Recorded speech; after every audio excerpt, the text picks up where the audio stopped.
It is with great excitement that I introduce Luis Olmedo, a world-class magician from Spain. In 2022, at FISM, the most prestigious magic competition in the world, Luis earned the title of World Champion in Micromagic, impressing audiences and judges alike with his exceptional skill and captivating performances with his beautiful matrix routine. His sleight-of-hand creativity truly set Luis apart. Let's roll the intro.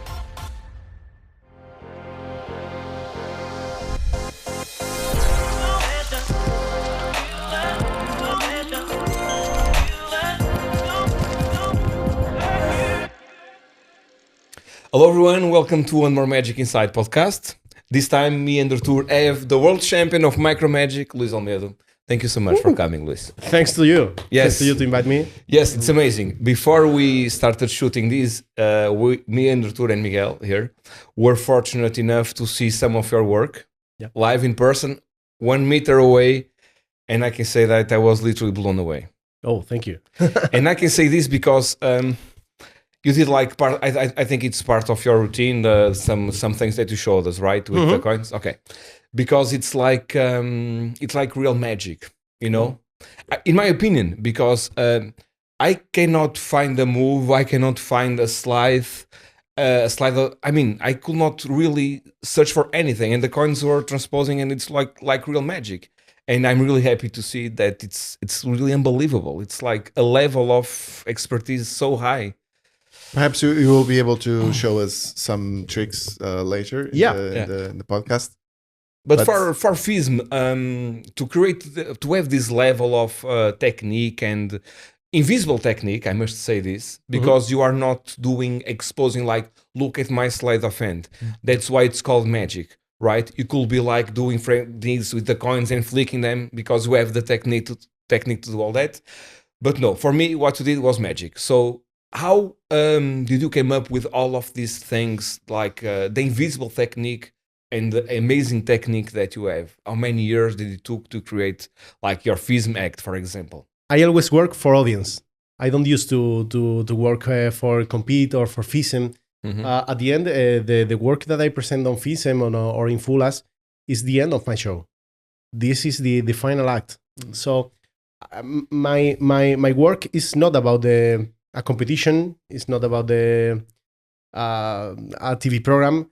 It's not about the awards.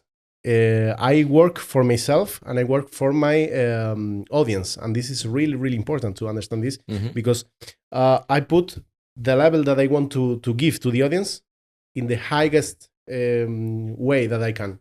This is very important because if not, I think that sometimes it's not going to be good enough. How many hours or how I used to practice, no? Many. I don't count. 10 years ago, I used to be web developer. Oh yes, yes. Oh, like Artur. Yes, I didn't. I we spoke about that. All right. Yeah? Yes, but but I wasn't aware. But I didn't want to tell you, Sure. because we have the podcast now. But it's very interesting because I used to spend 8 hours more the time to go to the office and go back. So at the end of the day, it was like 9 hours losing my time working for another person. At the end, I leave the company. I love the work, but at the end, I felt that it wasn't good enough for my life. Yeah. And I started to work as professional magician. I decided to put all this time that I waste in the office, I decide to put it in the magic. So the 9 hours, I start to practice. Every single day, 9 hours. Yeah. So it's like a full-time work, basically. Yeah. Because it's very important because sometimes we don't used to focus in our targets. We don't used to focus enough. And I felt that I have to do it. It's amazing. I mean, and when you do it for 9 hours, 9 hours, it's like a full-time job. Yeah. And so 9 hours or 8 hours or 6 hours even in a day, it's quite a lot. So if tomorrow you wake up and you say, I'm going to spend 6 hours today practicing magic. It's quite a lot. You need to actually practice a lot of techniques and study a lot.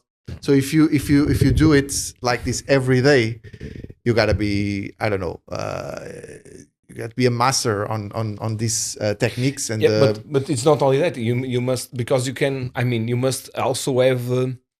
First of all, good taste. You must, because there are many people that practice for 8 hours or 9 hours and do not reach this level of expertise. So I think there is. Hard work is important, but I think that I will not say you should be gifted, no, but I think that you have some kind of, I don't know, something, a special ingredient to make you that good. It's not only hard work. No, something more. Absolutely. Many people work more than me, and maybe they don't have the same results. Yeah. And many people work less than me, and they have better results. Yeah. So the thing here is to be comfortable with the things that you are doing. Mm-hmm. I don't pretend that everyone do the things that I do, because I do where I want. Mm-hmm. I do because I enjoy, because magic is my hobby. Magic is my life. Right. So I don't count the hours. I really love to spend hours in front of the pad. I read everything, but I don't want to say that this is what you have to do. Mm-hmm. The other thing is that the rehearsals have to be conscious. You have to know what are you doing, mm-hmm. and you have to be autocritic. Yes, we talk about that. Yes, you cannot be you cannot practice blindly. No, you have to practice. Look at what you are doing. Be critic and say. Example, I'm doing this way. It's not natural. I need to do this differently and try again and shape it to be the most natural possible, or not. I mean, yeah. One thing that it happened to me in the beginning, I used to have a big ego. Mm. Really? You used to? Yeah, big ego with myself. Mm-hmm. So when I saw the videos, I used to allows me to do something bad because, okay, it's only a rehearsal. And I didn't saw that after, in the real performance with people, I used to do exactly the same mistake. So when you autocritic yourself, when you are watching your work, when you are hearing a critic of another person, you have to leave your ego apart, here, and after filter mm-hmm. everything that they say. Sometimes they will give you a good advice. Sometimes not, of course. You have to filter, but you have to hear. Mm-hmm. You have to hear, and you have to know and feel if you are doing good or not. And this is really difficult mm-hmm. At the beginning, because when you know that you are not doing good, at the beginning, it hurts a little bit. It's tough. Mm-hmm. It's hard a little bit mm-hmm. because you put your time, you put your work, and suddenly you are not doing good. Right. What inspired you to create the routine for FISM? What do you have any coin masters that David Roth perhaps? I don't know mm-hmm. if it's someone that David Roth, or it's someone that inspired you to create such an amazing act, or it's like, what was your inspiration to create your act? Or you like coins more than cards, or many. This routine have many magicians who helps me. Mm-hmm. The main theme, the script, is about the coin that you make a wish and you throw to a fountain, and the wish come true. The picture is inspired in autumn, when the maple leaves falls to the ground and we can't see the leaves. And this is because once I was in Trevi in Italy, and I saw the fountain, and I saw exactly this picture. And this picture, to me, inspired to create something with this script. At the beginning, I have to say that the routine was really, really different to the actual one. it was magic because yes, it was it was a matrix. It was a matrix and some coins, Chinese coin changed to silver coins, and at the end the deck transform in transparent cards and It was good for magic, good for the spectator because the impact of the magic, obviously, it was there. But I remember to compete with this in Blackpool in 2017. And Mario Lopez, he's like my brother. He's a really good friend of mine. He told me, the script is good, the idea is good, but actually your acts don't represent the idea. Boom. Like a bomb. And so you had to work that out. Yes, because I spent I don't know how many hours working on this. The internal life, the techniques that I use, everything was good for me, and I felt very comfortable with that. But at the end, it was a matrix. It was only a matrix. What about the storytelling? You said that you were inspired by that picture of a fountain and the maple leaves. But how often do you have a trick, like a coin trick or a card trick, and you need to come up with a story to wrap it up? Do you also, besides practicing technique, do you also spend time working on that? Like, I don't know, 3 hours researching online, trying to find a good hook to that story, perhaps? Yeah, actually, well, when I speak about how many hours I spend in rehearsals or practicing, it's not only in front of the pad, obviously, because if not, it's really boring. I used to read books, saw films, but saw films not for enjoy the film only. If not, I see a exactly movie to take an idea and to take an idea to create of course whoever sees you from the outside thinks that you are just a lazy guy who watch movies all day and read books and but you are doing actually it's work, it's studying. Yeah, you call it like that, but yes, you know. but if I tell you if I tell to my mom how I spend my day, she will say that I'm lazy. Yes, of course. But as magicians, we do understand. Yeah, the groundwork that is. I looking everywhere for inspiration. Yes, all the time. So I waste time. I spend time sometimes reading books, reading theory, but I'm thinking magic all the day. That's the idea. Yeah, so do you have any I don't know, any plot that you really like from seeing in movies or reading books? For example, time travel or duality of do you have this kind of taste for specific subjects? I don't know, for example, time travel, it inspires many magicians to create some tricks where you go back in time and then you have like some prediction, or you have some, I don't know, with cards. But do you have such, or do you, I don't know.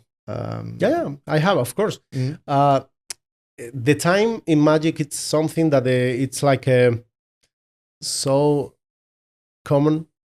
And for me too. I really love this concept. I really love, even my logo is a sun clock. Oh, okay. So it's interesting because this is a main theme that it's really common. But I have more. I really like a Spanish photographer. His name is Chema Madoz. And he do Chema Madoz. Yes, he do surrealist photography. It's really interesting. Gaby Pareras showed me his work for first time, and I fall in love. I start to follow his work. I bought his books, and each picture inspired me to do a magic trick. Each picture is pure magic. It's difficult that a photography. How do you spell that name so people can find it online? What's the name of Chema, C-H-A-M-A. Chama? Chema, M-A-D-O. C. Z. Okay. Chama Mados. Chema Mados. Okay, got it. It's really, really interesting. Really, really interesting. Also the concept of photography as a practice, as a whole, it's something that's already in the past. You know, that you are seeing something that already happened. It was like frozen for that specific millisecond, and so the concept is there, the concept of time. So it's using the photography as inspiration to these kind of things. Yeah, but at the end, magic is an art of time. I did many shows with the same tricks with very different results. For example, when I won the World Championship, it was a really good moment because the performance was great. I felt really comfortable. The technical team was amazing. The organization was amazing, and the audience was there. If you don't have the audience, if you don't feel one with the audience, it's only a rehearsal in your home. Because I see. How many times did you try to do a trick, the same trick, and it didn't work this night, and you don't know why? Sometimes it's our fault.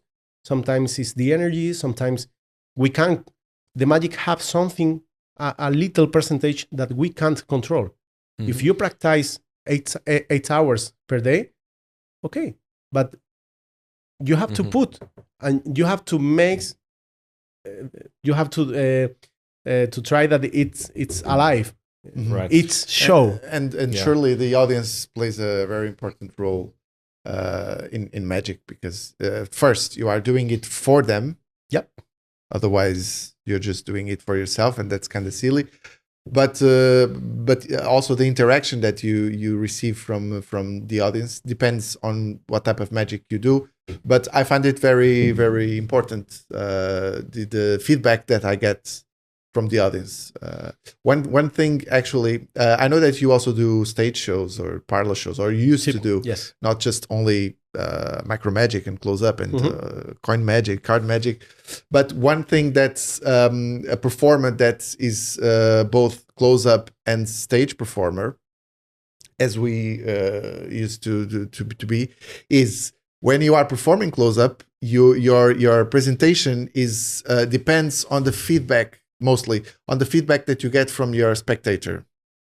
Yeah. So if you're doing magic to them, your flow of your presentation is going to depend on that. When you are on stage, things are a little bit different, because you don't get this feedback or this immediate feedback. You don't even see them. You don't even see their faces. So you cannot actually be dependent on the feedback when you are on stage. So, but you can feel the audience sometimes. You feel their reaction, but it's different. I mean, you are not in front of. Yes, you it's don't not really feel up, it. You feel it when they gasp, or when they applaud. But it's a little bit. It's different, of course. So I think that the audience plays a very important role in the work that we do.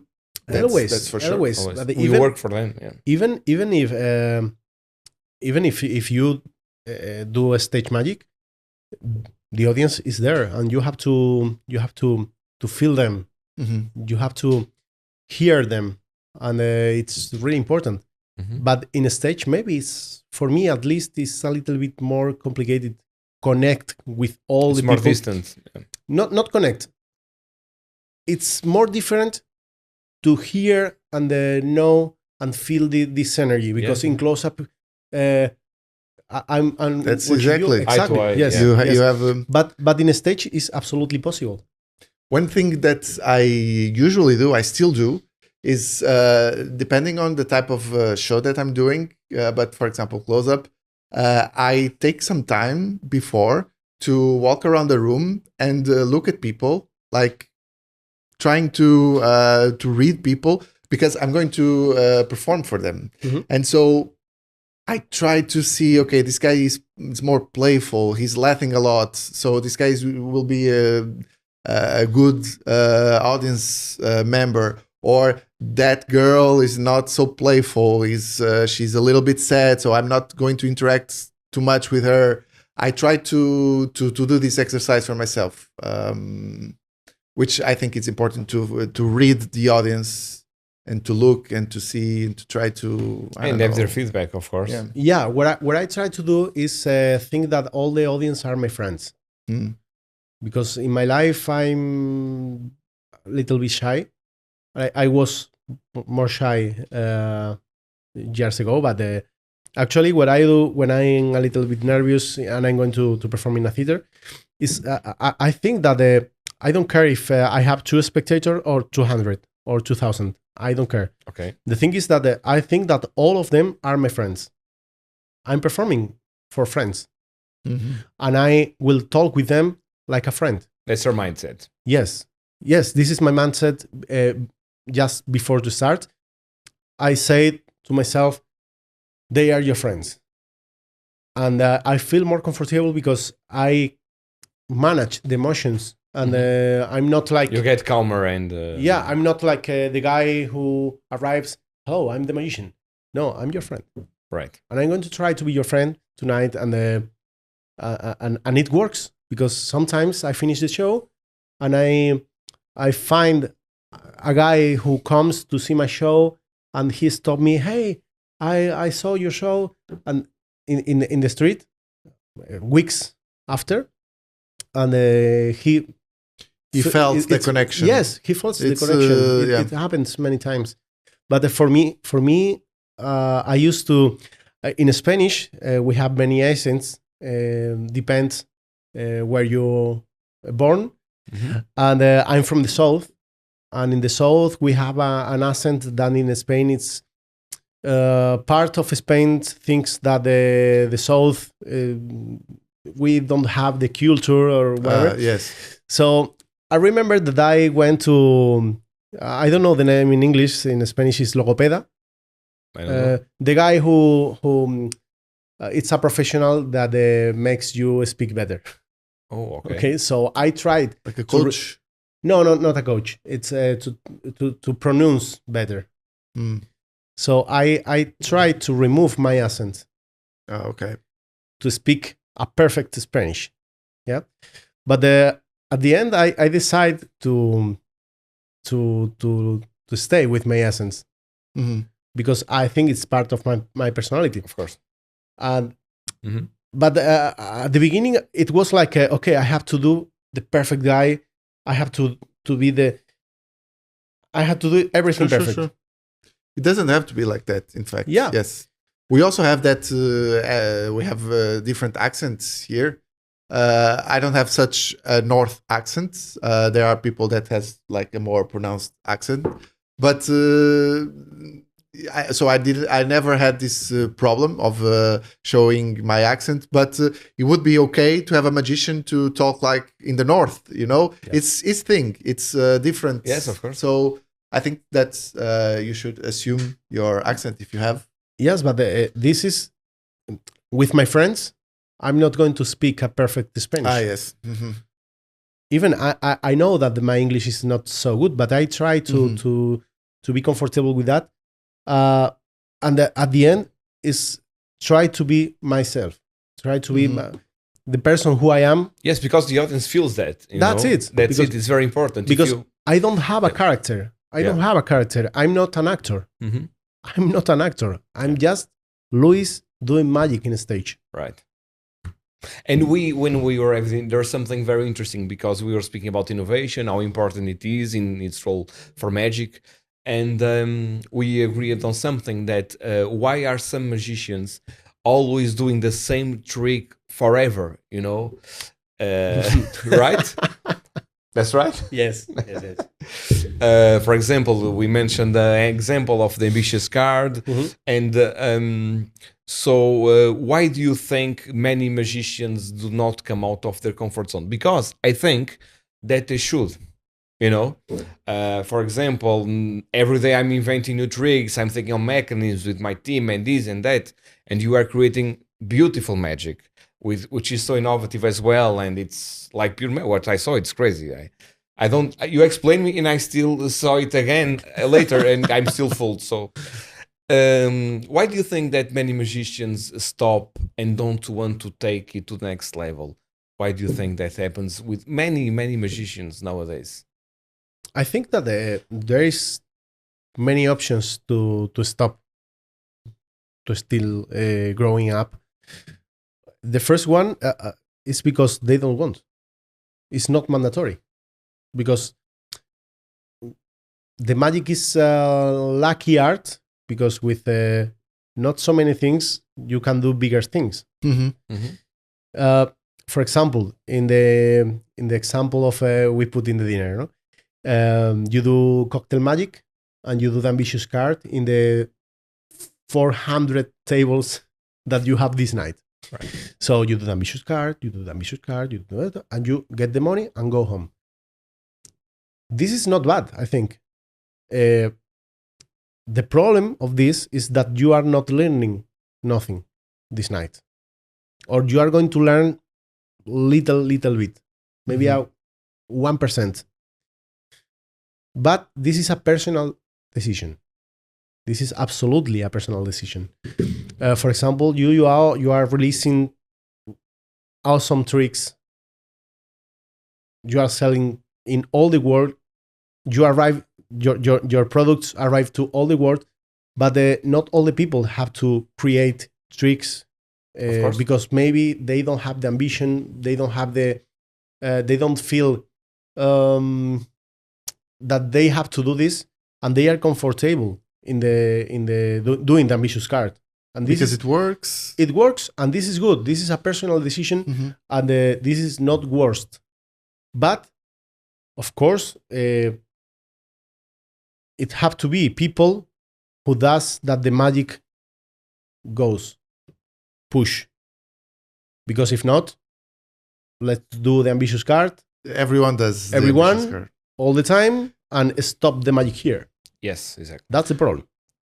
But one thing that you mentioned, and I really enjoyed, and it got me thinking, is that when you do this walk around magic, it's not just one show. You have if you have like 10 tables, you have 10 shows. And that's really something, because in each table you can do the same routine. I mean, you jump from a card trick to a coin trick and then end up with whatever, sponge balls or whatever. Not a really great way to end a routine with sponge balls, right? But it depends. So it depends. You do this show here, and you have the chance to do the same show over and over and over for the other tables. But one thing that you can actually do, and this is an excellent exercise, is you can try to do the same routines, the same show, but slightly different on that table. You introduce this in what we call in technology like the A/B tests.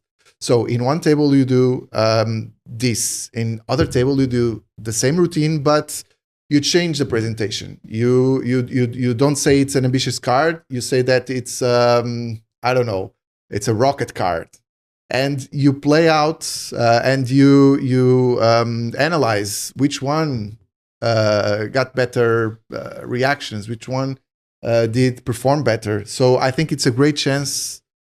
But you really need to be self-aware of the work that you do to actually come up with this. Because you don't just perform blindly. You go there and you experiment and you grow, you learn.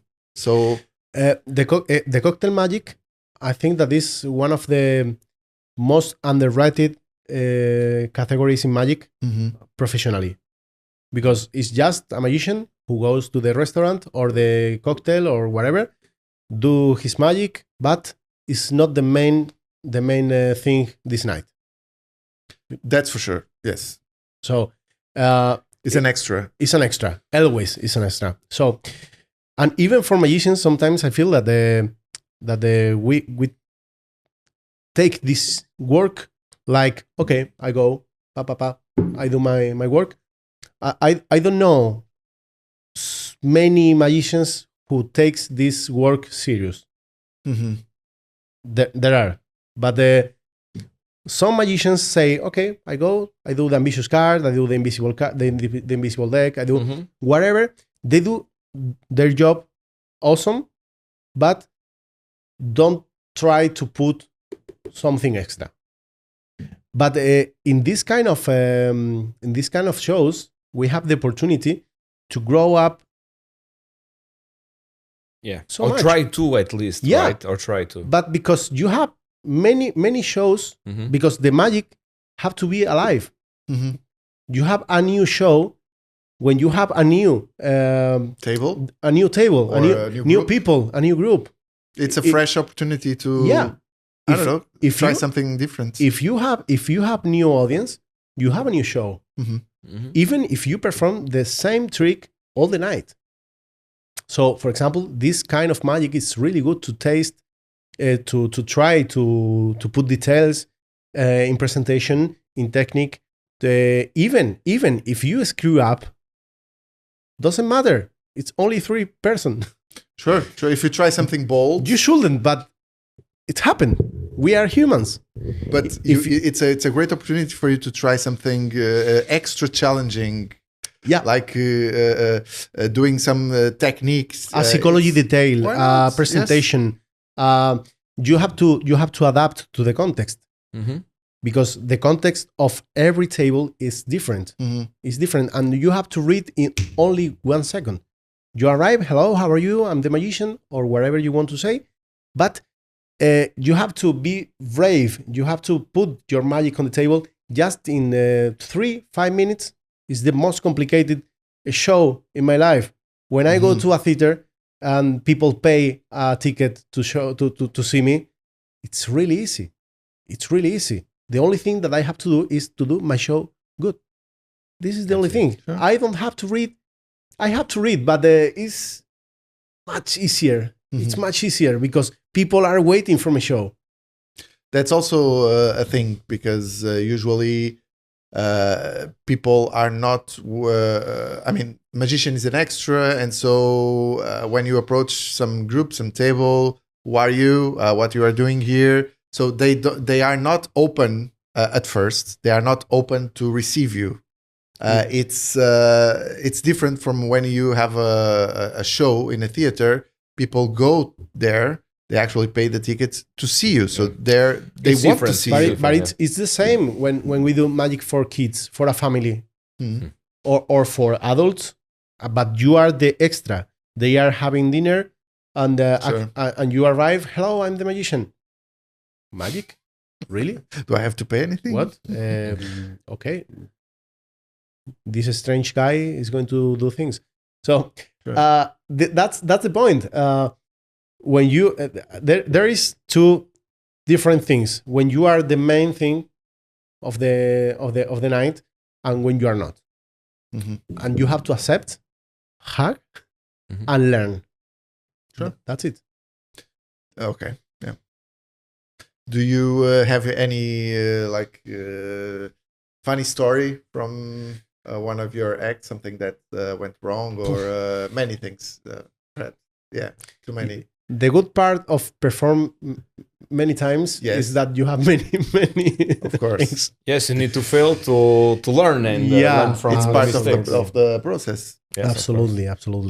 I remember one of the worst stories is that when I was in I performed for first time in Malaga, in my city, in a theater, and it was like 120 tickets sold. It's not so much. It's good. It's good. It was good. It was really, really good. And it was in a place that I really love to perform. And it was the first time that I put the camera in a show. Okay. Now you always use. Yeah, now I use Elvis, not Elvis, but the Elvis that I need. But I remember that we rehearsal, and I'm really psychopath with this thing. I need that all the details, the lighting, everything have to be perfect. Okay, in the last moment, something happened, and the camera crashed. People was waiting in the door. People was waiting to enter, but the HDMI cable was broken. Yes. You didn't have a spare. No. I didn't have second option. But I remember that I have another camera in my home. So a friend of mine, Juan Garrido, takes the keys of my car. He maybe could go to the jail because he was like too fast, too furious. Okay. He takes the camera, he comes back, and he saved the show. But I start the show 40 minutes later. I was really nervous. And what I learned two things. The first thing is to have another a plan B, another camera. Another camera. If the camera depends, if your show depends of the camera, have two cameras. Okay? Right. This is the first one. And the second and the most important thing, I learned that I have to isolate of the things that happen, because this show was a disaster. This show was really bad. Really bad for my attitude. For what? For my attitude. Yes. My attitude in the show was so bad. Really? Yeah, but why? Not bad, not aggressive. No. It was like I was say sorry all the time with my soul, with my eyes, with my. It was like I was really small because I thought that we start 40 minutes after, and people were a little bit. The experience for the spectators was, and it was my first time in this theater. You explained to them what happened before you start the show or not? No, I didn't. But my attitude was like I was so small. I understand, and you feel sad because of that. I was sad. I was like, I'm going to do my show, but I'm so sorry for that. Yeah, I see. I understand. I expect that my first time on this theater was great, and it wasn't. So all the show. I have here a teleprompter telling me you are a shit. All the time. And of course, it reflects on your on your self. How do you call it? Your spirits? I mean, people can tell that you were actually. So what I learned the next day, one thing that I do after all my shows is I text on my phone the sensation that I have after the show, and at the next day when I'm relaxed, I read and I agree or not. In this case, I was agree absolutely. I wrote, you can't.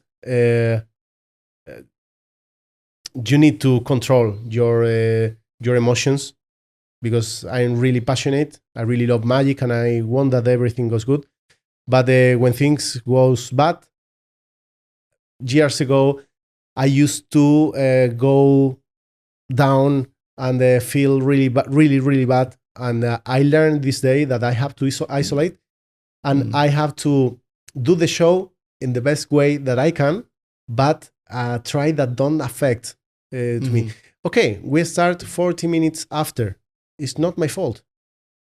It's my fault, but it's not my fault. But you shouldn't let any type of guilt or whatever affect your persona in the show. So you may be sad, you may be, I don't know, happy, but if you are sad for some reason because you're, I don't know, you hit you with your car, for example. Of course, you are sad that night, but when you start the show, you need to inhale, and you need to don't let any other event on your life to affect that 15 minutes of your show. People don't know your life. Yes, and that's what it's called to be a performer. It's that when you start, you are a different person. I can tell you something.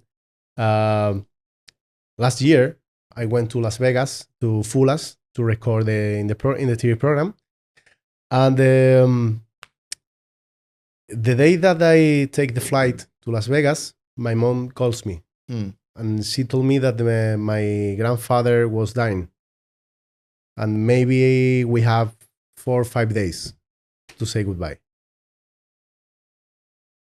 So I went to Fulas.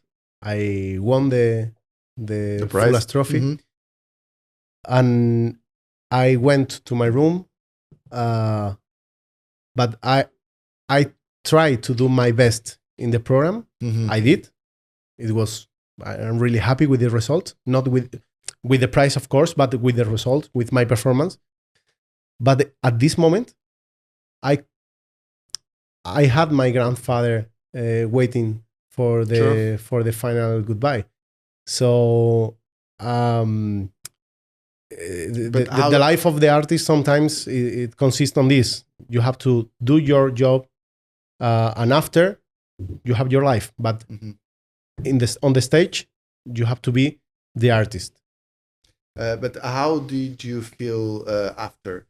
Like when you arrived to your hotel room, and because you won the prize, so it was an achievement. And so, did you feel any way guilty, or do you feel proud of yourself, or that your grandfather would be proud of yourself as well? My grandfather was like my second father, because I spent many times when I was a child, and I love him so much. But I couldn't do nothing. So when I won the prize, I just go to the home, go to the room in the hotel. I start to cry, and I call not to my family, because it was difficult the situation, because they was taking care about my grandfather. But I call to my friends. I tell them that I won. But it was a strange sensation, because I was probably in a really good moment in my career. Yeah. But personally, I was in the floor.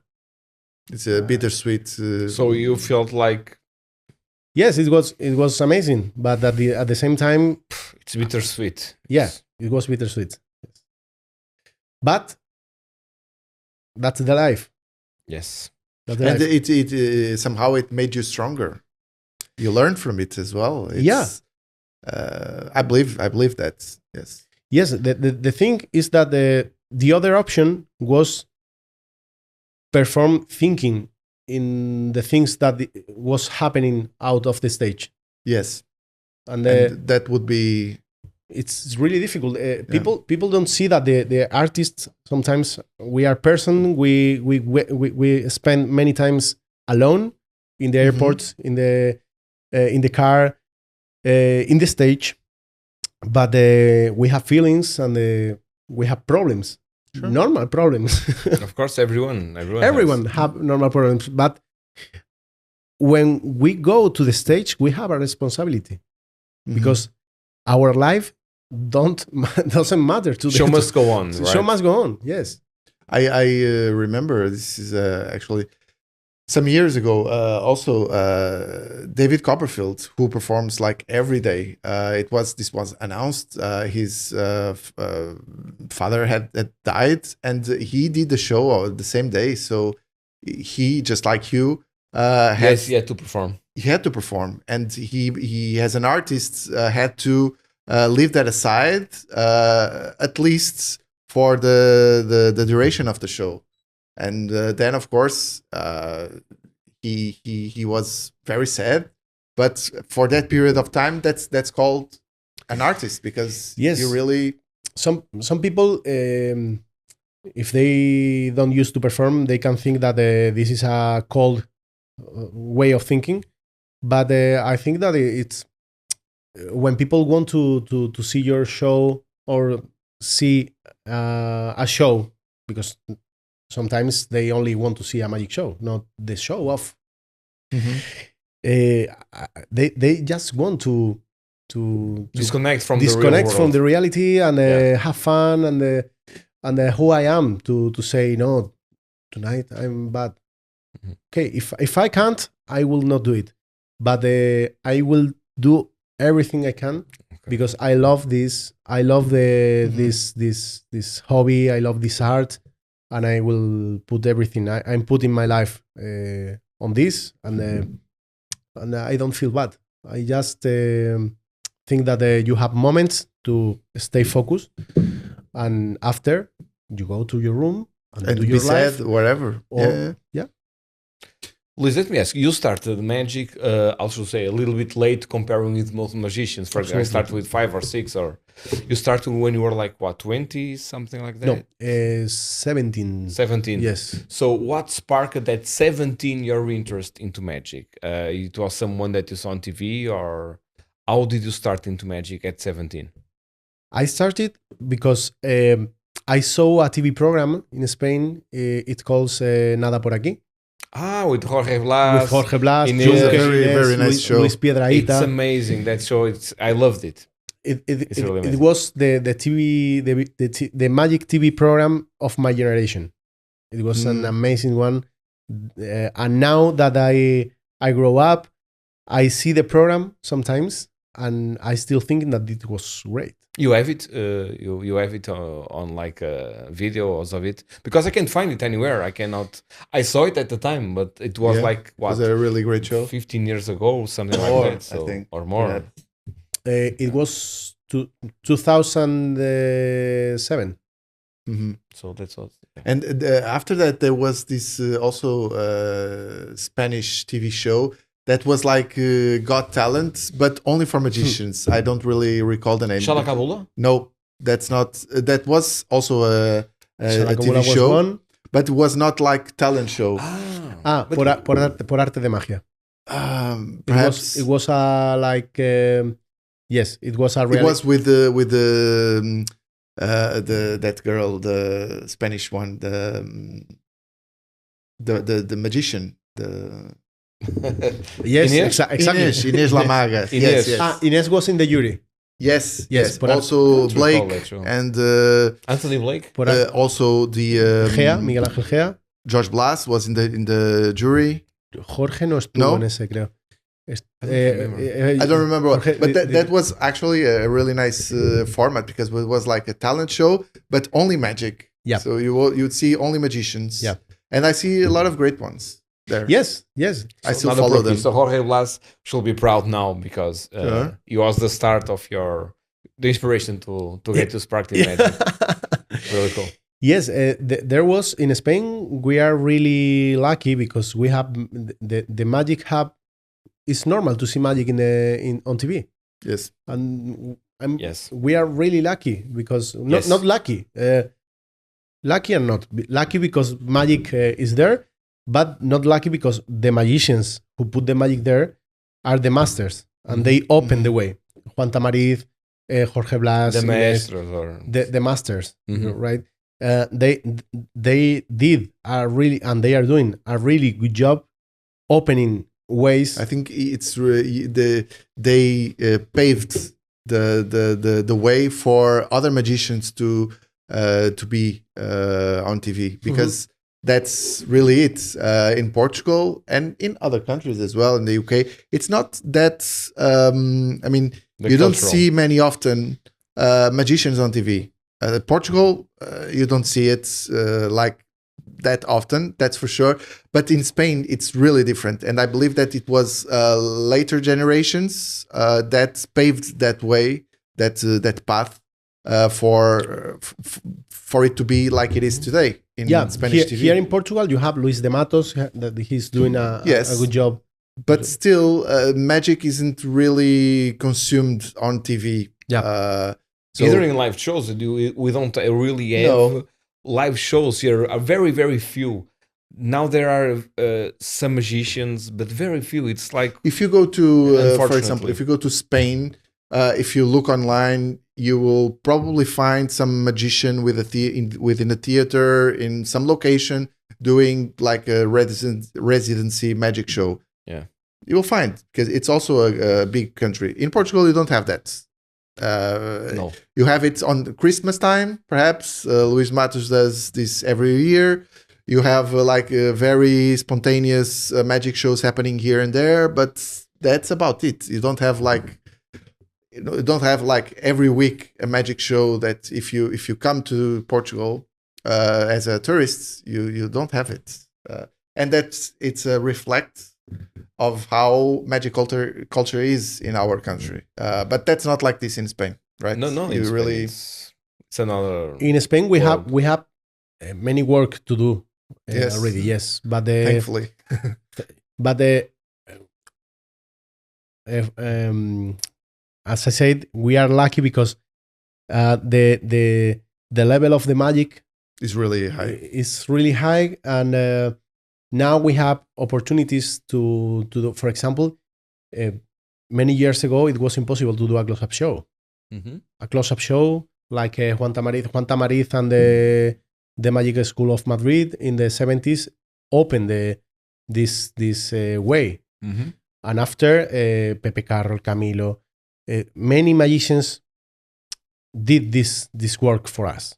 So, and another thing is that in Spain, I feel that the masters has been really generous with the next generation all the time. For example, the generation of Juan Tamariz share their magic with the next one. And actually, it's really difficult in Spain that you ask a magician, "Hey, can you help me with this?" It's really difficult that he don't help you. That's right. That's really difficult. Yeah.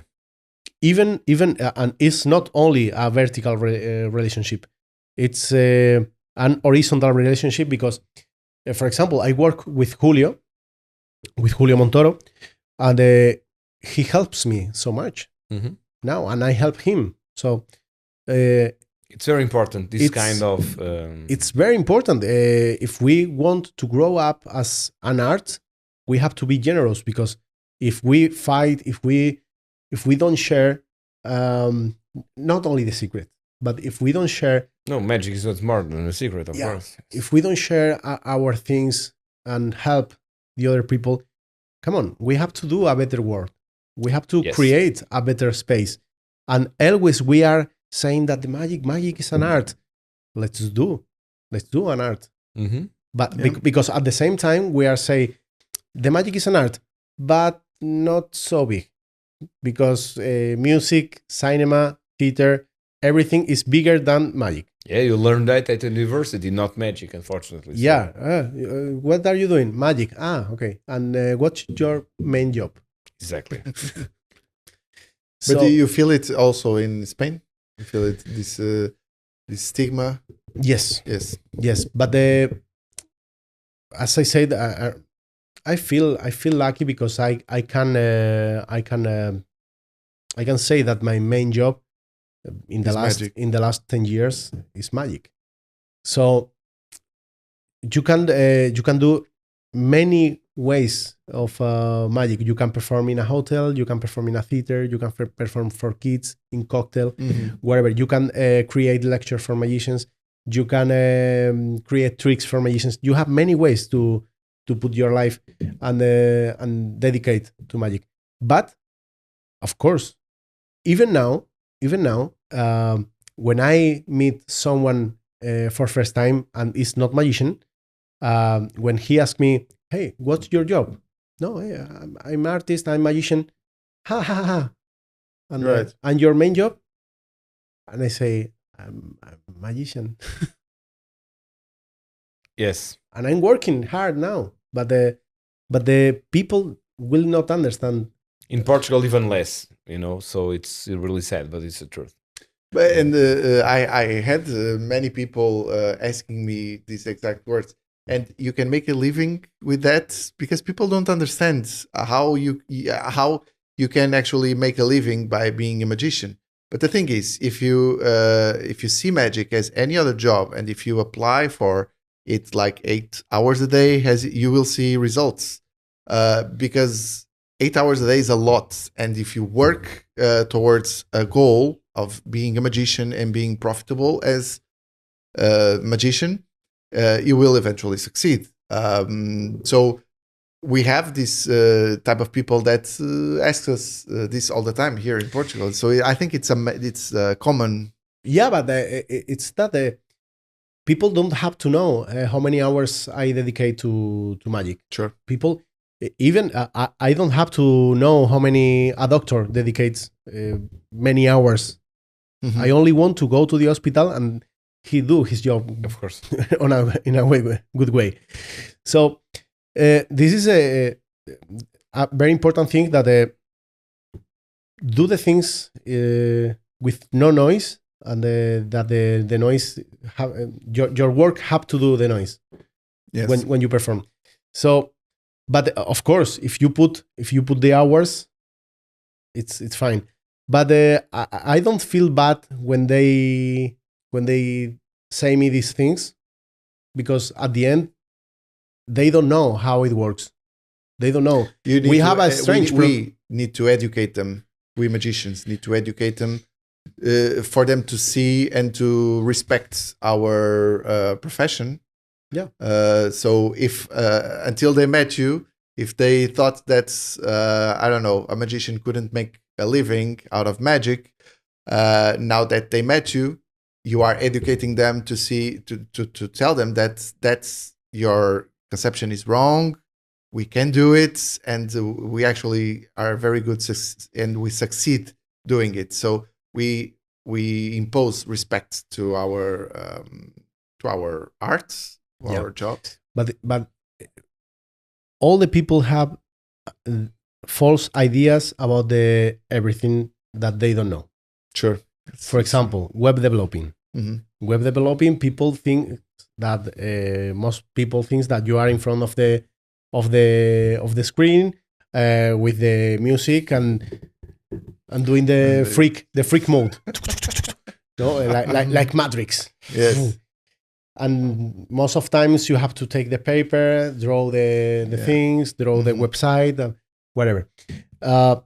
So people don't know which is the work of a magician, of a musician, of a photographer. Yes, they don't know. They don't know. People, I think it's tend to give credits to those type of work that they see as very labor. So, for example, I don't know, so if you see someone working in construction, they will say that that's really hard work. They actually work a lot because they actually see it. It's physical, not with our case. So they see us like with velvet hands. Yeah. And watch. For example, for example, I was professional handball player. handball. Handball player many years ago, and I used to work out 5 days plus the match day. So at the end it was 6 days workout and the match. When I said the people that I was handball player, they said me, "Wow, what a life! You just do one match. You are really comfortable. They pay you to do whatever you want." To play handball. Man, it was a nightmare. I had to wake up at 7 a.m., go to the gym, be careful with the food, go and do it perfect. The match you have to win because you have the pressure of the president of the crowd. You cannot really have fun. But you cannot people start to drink. educate people. But in that people sense. thought that my life was perfect. And you were there for 1 hour, and that's it. And Yeah, and it was 3-4 hours per day, destroying myself, competing all the time.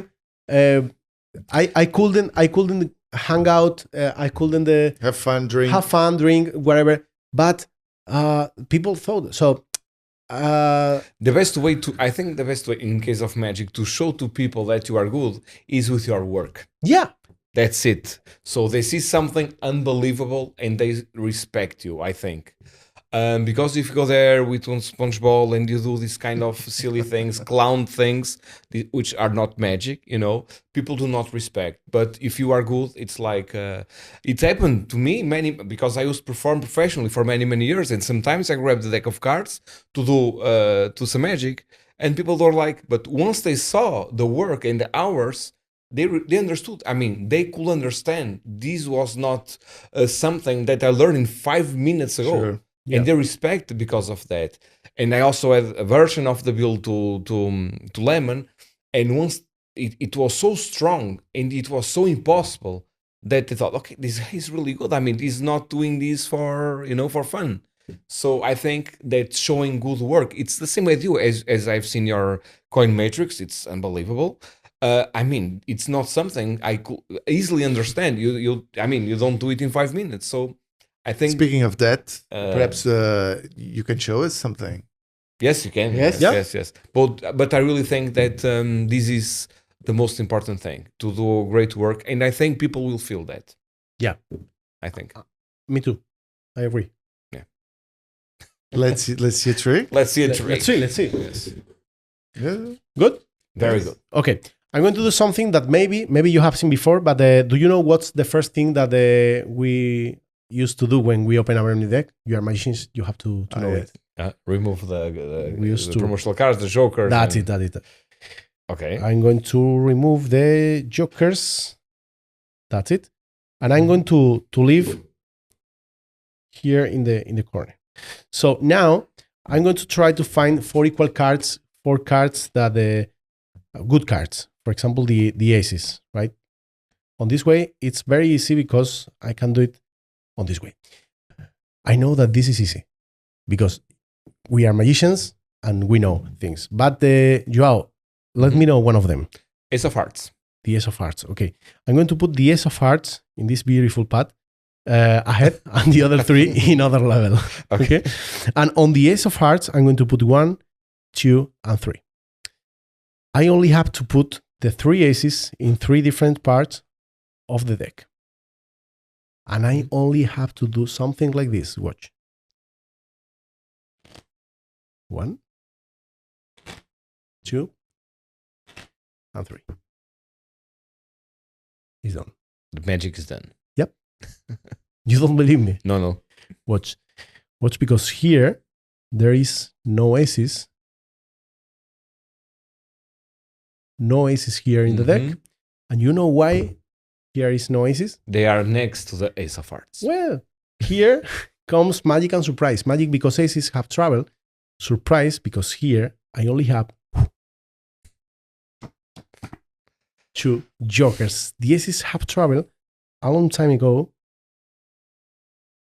to the Amazing table.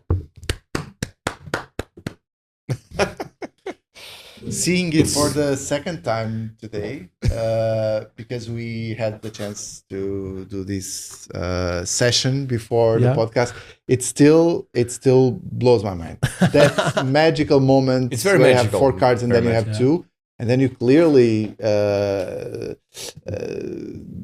touch the cards, and it's great.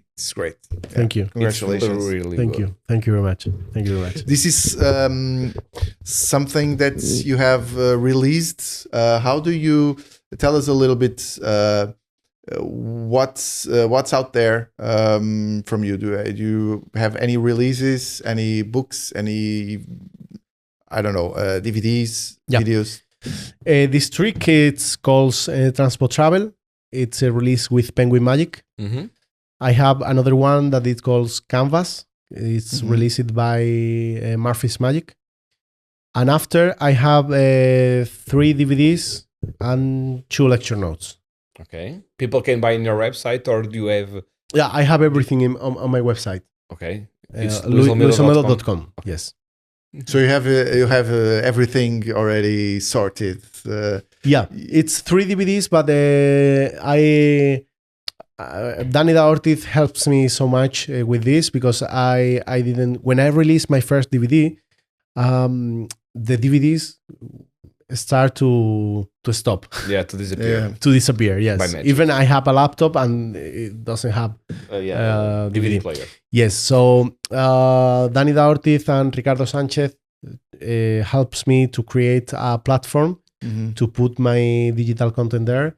And Dani DaOrtiz is also a developer, right? He writes he's, code. He's everything he wants. Yes, He's a genius. He's everything he wants. but he has done will do it. his website and he does these platforms. now- Has this crazy. Now he released My World, that is Yes. an IA project. Yes, I This saw is- that. It's crazy, right? This is crazy. You can ask and with ChatGPT and he's Yes. customized for his own things, I Yes, think. you say, hey, makes me do me a routine. magic show with a ambitious card. The IA do it. It's amazing.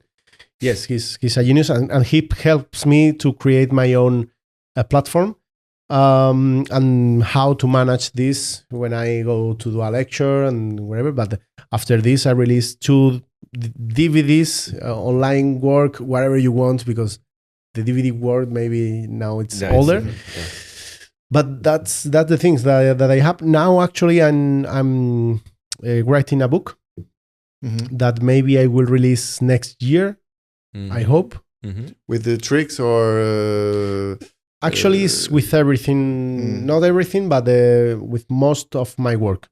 Routines, cards and coins, theory about construction, competitions, how to do magic with the camera, if you are going to perform in theater or something like that.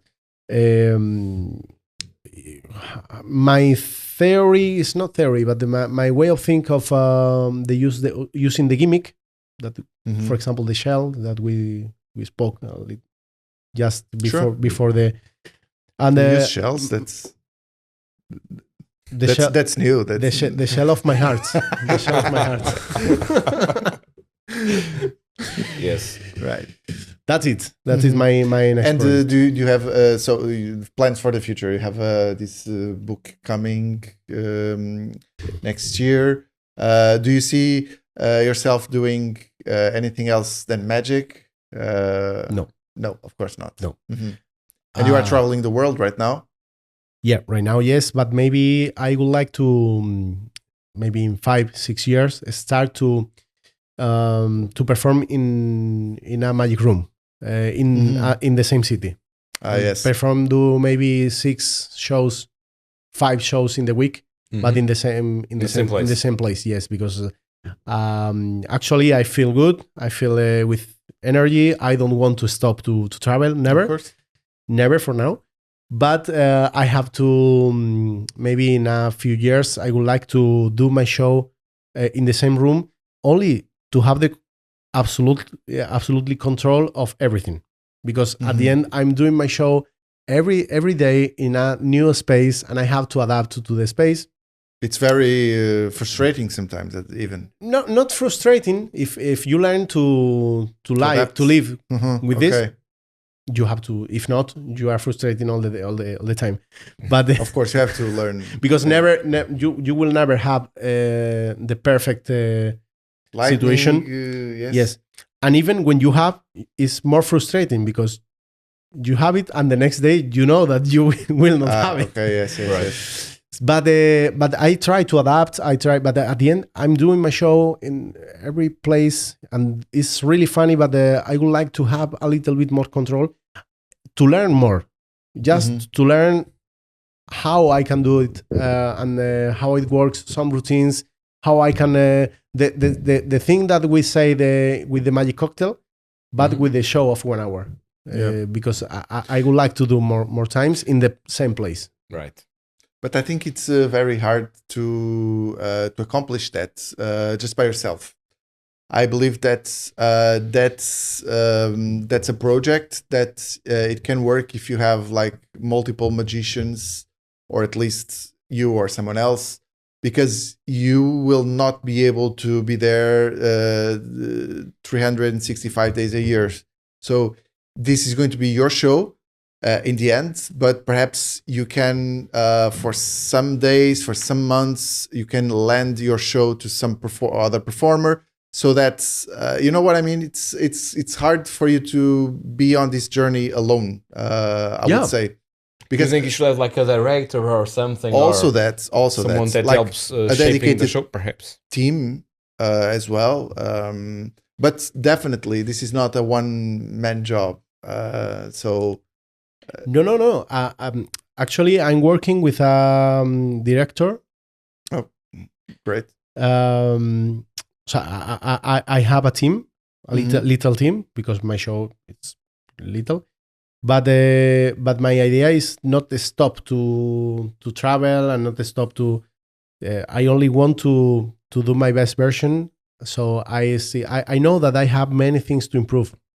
I'm not perfect. I can almost 99%. No. I'm not perfect. I have many things to study, and I'm sure that I will die in many years. And the last day of my life, I will say, I need more time to learn. So this is very important because this is part of the life. But I have to try to do my best version, and on this way, I think that the next step is do my show many times as I can with a director, with people who loves me in the good way and gives me good advices, and we work together to do stronger magic and improve the experience of the spectator. This is not about my ego. This is about that I want to give the spectators the best as possible. Of course. My target when the spectator comes to see a magic show of me is that they go to see another magic show. Yes. After that. This is after that. Not me. They don't have to come to see me again. My target is that if the audience is the first time that they see that they watch magic, when they finish the show next week, they say, we could go to see a magic show. Yes, and perhaps someone will start to love magic and be a magician because of that. It changes lives. Yes. Right? I didn't say that they changed his life, but at least I changed the point of view that they have about magic. That's it. That's very important. And that takes, if they take that further, perhaps I don't know. You don't know how a single event can change one life's person. Of course. You know. Yes. So I strongly believe that magic can change lives in many ways. This being one of them. So perhaps. I don't know if they really enjoyed magic. Perhaps they come to see more magic shows. You don't know. Perhaps they fall in love with someone that they met on a magic show, and then they married, and then you change the whole life. But this is not my fault. This is not my fault. I promise. This is not my fault. Depends on the kind of tricks that you do. Not again. Not again. But definitely, people have a good time watching magic. Yes, which is something special. But most of people who goes to a magic show is the first time that they are going to see a magic show in live. So that's right. So this is our responsibility to do our best. It's very important. It's very important. That's when I went to Algarve and I saw a guy with a torch trying to burn his arm. I was so sick. Yeah, for that night. Yeah, because if the experience, the first time that they see a magic show, the experience is so bad or not good enough, they are not going to go back. They are not going to pay a ticket again. No, that's right. That's it. That's it. We have to try to grow up our art, bring more people, and the only way that I can imagine is do my best on the path. Of course. Yeah. That's it. So every hour I spend rehearsing, it deserves. Yeah. All right. Let's wrap it up. Yes. With a trick or? Do you have any more trick or it's? I could do the matrix that I did before. Okay. If you want to film the phone from here? Yes. Okay. I think it's funnier if you record maybe in my shoulder. Okay. Maybe. This is new on the podcast. Yeah. Because record from behind. So if I put the coins on this amazing pad, If I put the coins like this, all our audience and you knows what I'm going to do, right? Yes, the matrix. Yeah. Usually people don't say a matrix because they don't know Of course. what it is. But I'm going to try to do something. Watch. I'm going to try to do something just in 1 second. 1, 2, 3.